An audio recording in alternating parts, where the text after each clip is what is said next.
Reading from the Holy Gospel according to St. Luke. Glory to you, O Lord. After Jesus had spoken, a Pharisee invited him to dine at his house, at his home. He entered and reclined at table to eat. The Pharisee was amazed to see that he did not observe the prescribed washing before the meal. The Lord said to him, "O you Pharisees, although you cleanse the outside of the cup and the dish, inside you are filled with plunder and evil. You fools, you did not the maker of the outside also make the inside, and as what is within, give alms. Behold, everything will be clean for you." My dear friends, the Gospel of the Lord. Praise to you, Lord Jesus Christ.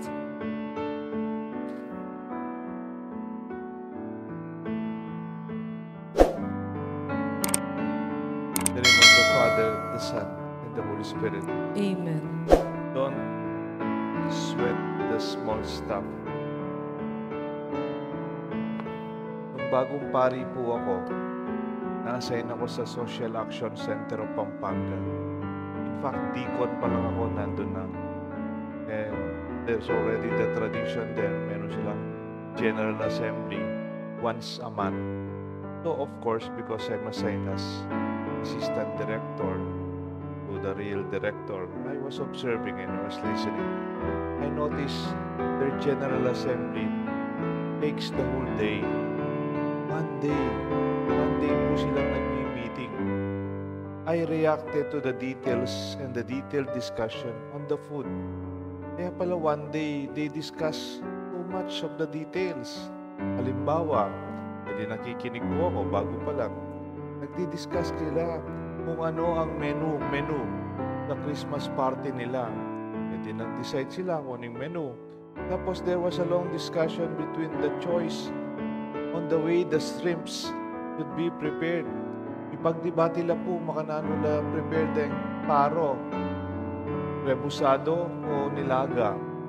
And then it was very long. Ipagboto la po nung ninubisan nilagang paro o rebusadong paro. And we just scratching my head. It is not efficient. I find it a waste of time. Whatever the shrimps will be prepared, kaya makanano mo linuto, it does not really make a difference, because for the General Assembly to discuss and decide by voting, it is really about the details that are not necessary. Ang daming dapat pag-usapan na importante. That's why there's the food committee. Kaya may Christmas party committee, tapos may food committee. They should take care of that concern. My dear friends, at times, we also waste our time with details up to the point we miss the whole important parts of life. Even in the gospel, Jesus says to the Pharisee, "Woe to you! You give so much attention to the details. And yet what is inside in our life is more important. Ang kalooban ng tao mas mahalaga. And what you have done without overlooking others, you see the details but did not see the wider picture." Diba meron po sa organization, sa inyong negosyo, sa inyong opisina, meron tinatawag na supervisor, or maybe in an older term, overseer.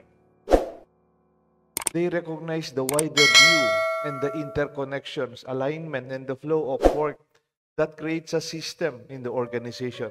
Kaya supervisor, what you see, tinitignan na mas kabuuan. Overseer, yung nakikita, you see more than the details only. At times, pwedeng mag-away-away yung mga opisina, hindi makaintindi because of their detail in their own cubicle perspective. Sorry for the term. Saan yung mga cubicle, they make them think as cubicle.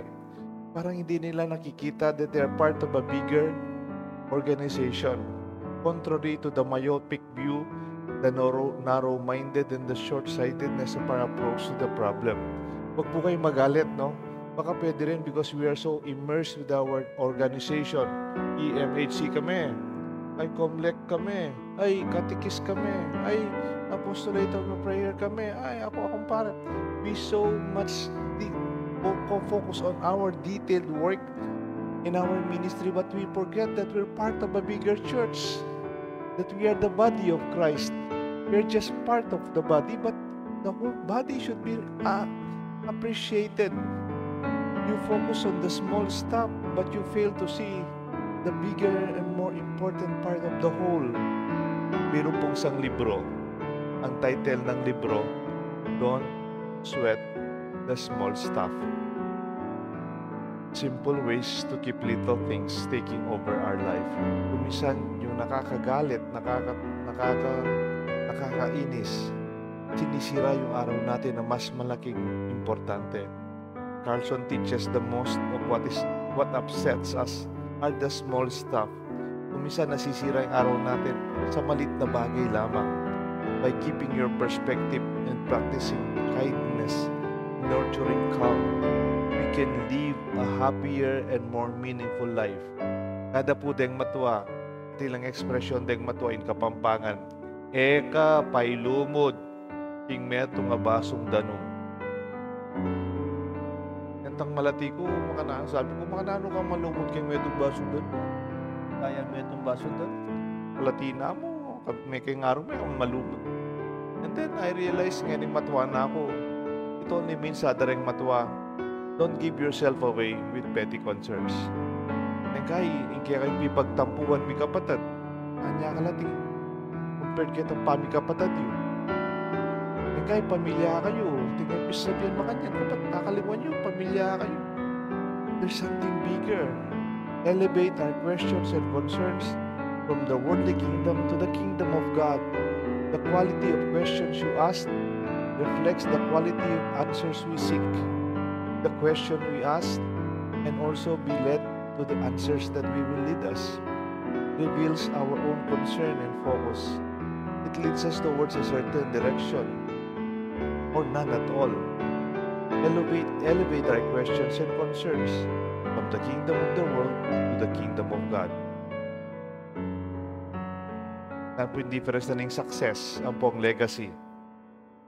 Of course, success is what you take with you. Ka-successful mo, kadagal mo balik, kadagal mo kang negosyo, kadagal mo gewa. That is success. Congratulations.